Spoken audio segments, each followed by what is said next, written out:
дня без налетов, сотни дронов и десятки ракет обрушились на Киев. Вашингтон дал добро, Варшава говорит: подождите. Неужели президента Анджея Дуду укусил Виктор Орбан? Западные аналитики оценили скорость и цену наступления Путина. Цифры шокируют.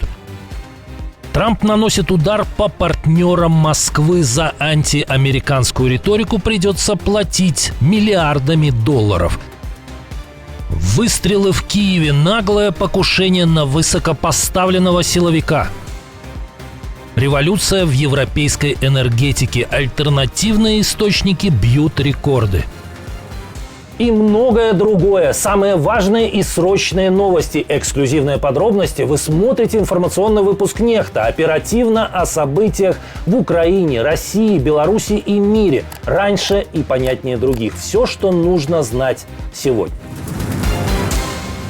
С кнопки «Пауза» на кнопку «Пуск». Администрация Дональда Трампа возобновила поставки оружия в Украину после недельного перерыва. По информации агентств Рейтер и Associated Press, Киев вновь получает 150-миллиметровые артиллерийские снаряды и высокоточные управляемые ракеты. Однако точные сроки начала поставок и количество отправленных боеприпасов остаются неизвестными. Напоминаем, что до этого США заморозили поставку тысяч снарядов и сотен ракет, в том числе для «Хаймарсов» и «Патриотов». Пентагон приостановил помощь Украине в начале июля после того, как министр обороны США Пит Хексет инициировал ревизию военных запасов. Трамп позже заявил, что не отдавал указания на остановку поставок. Ни ночи без обстрелов. 10 июля российские войска снова ударили по Киеву. Эта атака оказалась одной из самых продолжительных. Она длилась 10 часов. Почти 400 дронов и 18 ракет. Все оружие агрессора было направлено на мирных жителей украинской столицы. Результат: 2 погибших, 16 раненых и разрушения в 8 районах города.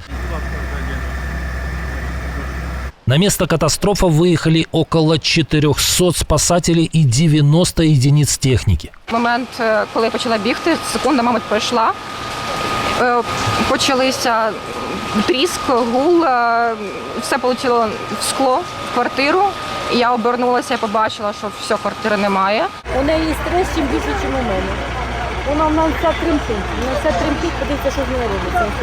Цель Кремля – подорвать моральный дух украинцев. Такую оценку ситуации дают аналитики Института изучения войны. По мнению экспертов, уже к осени россияне смогут применять больше 1000 БПЛА за одну атаку.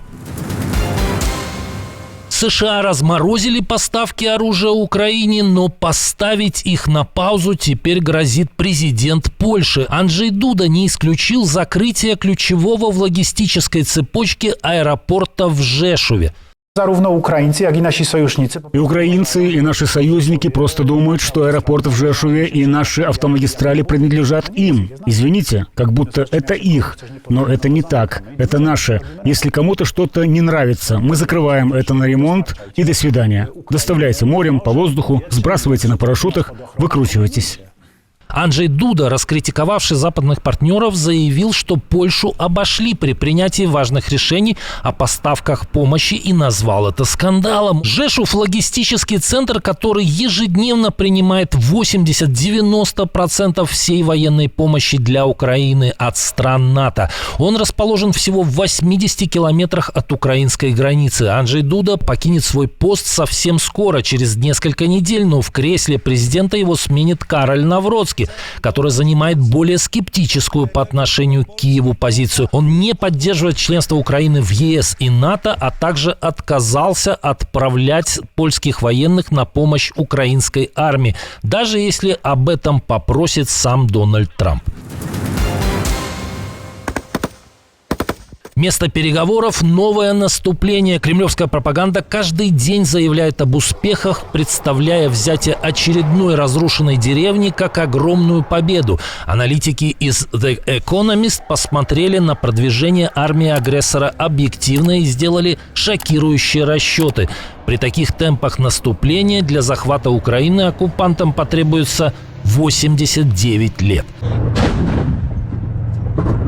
Оценили авторы The Economist и потери России в живой силе. Они составляют от 900 тысяч до 1 300 000 человек, в том числе около 190 тысяч или 350 погибшими. Ранее другие западные эксперты называли цифру в 1 миллион убитых и раненых, но авторы публикации учли дополнительные потери во время так называемого летнего наступления.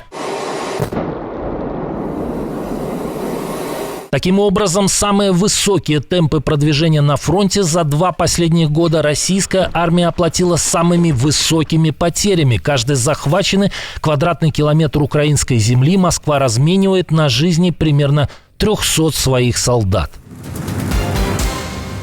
После того, как в Киеве отгремели взрывы российских дронов и ракет, в украинской столице прозвучали смертельные выстрелы. В 8 часов утра на выходе из дома был убит полковник службы безопасности Украины.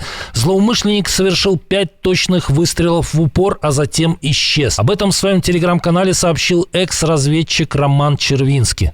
Сегодня произошла потеря лично для меня и для многих патриотических сотрудников СБУ. Вражеским диверсантом был убит достойный офицер, полковник Воронич Иван Иванович. Человек, который боролся с врагом с 2014 года и был одним из тех, кто начал в службе направления, которое сейчас создает много проблем для орков. Служба безопасности Украины открыла уголовное производство. Силовики заняты поисками киллера. Дональд Трамп идет в атаку на партнеров Москвы. Недавно хозяин Белого дома обещал странам-участницам БРИКС 10% пошлины, но реальность оказалась гораздо жестче. С 1 августа США обложат все товары из Бразилии пошлинами в 50%. Об этом Трамп написал в своей соцсети. Ранее Трамп объявил о 30% пошлине на товары Южноафриканской республики.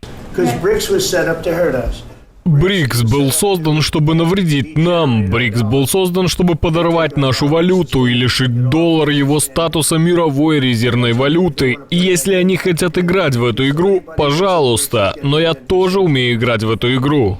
На днях Трамп предупреждал, что если страны БРИКС попытаются заменить доллар в международной торговле, пошлины могут вырасти до 100%.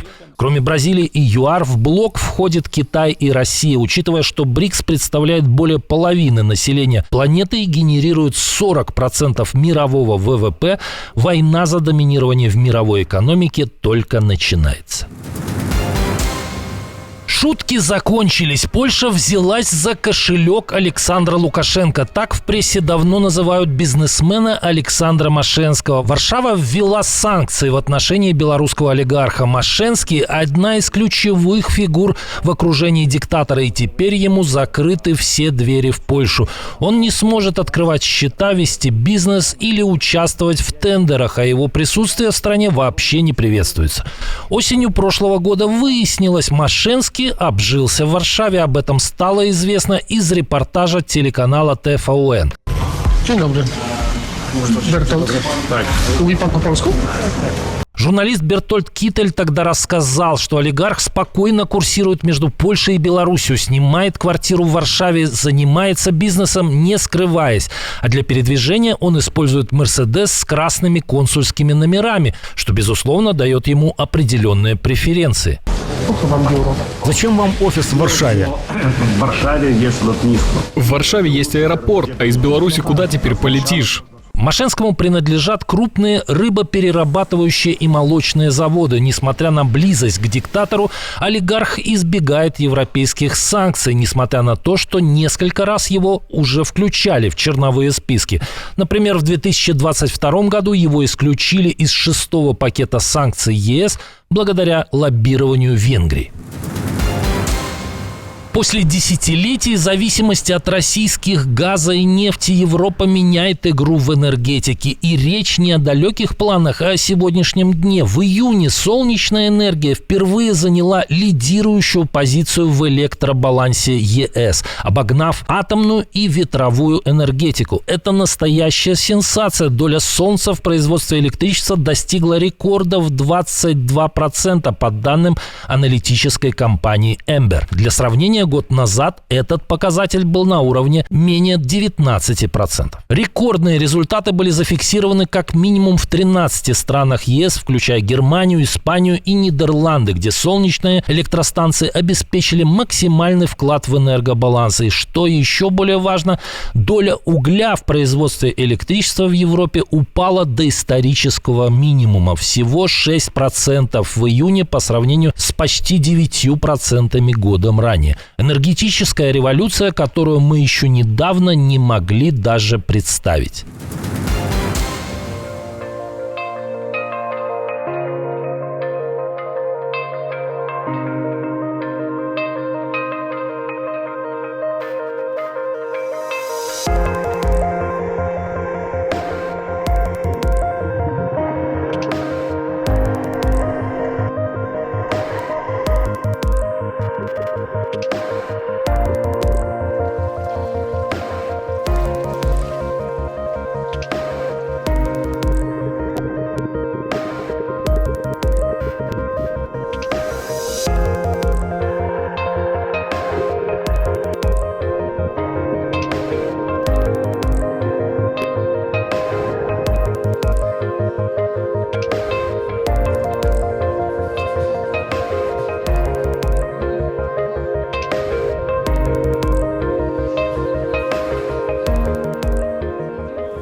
Отдельное спасибо за то, что досмотрели до конца. Спасибо за ваше доверие. Жду развернутых комментариев, лайков и репостов. Это важно для того, чтобы нас становилось больше.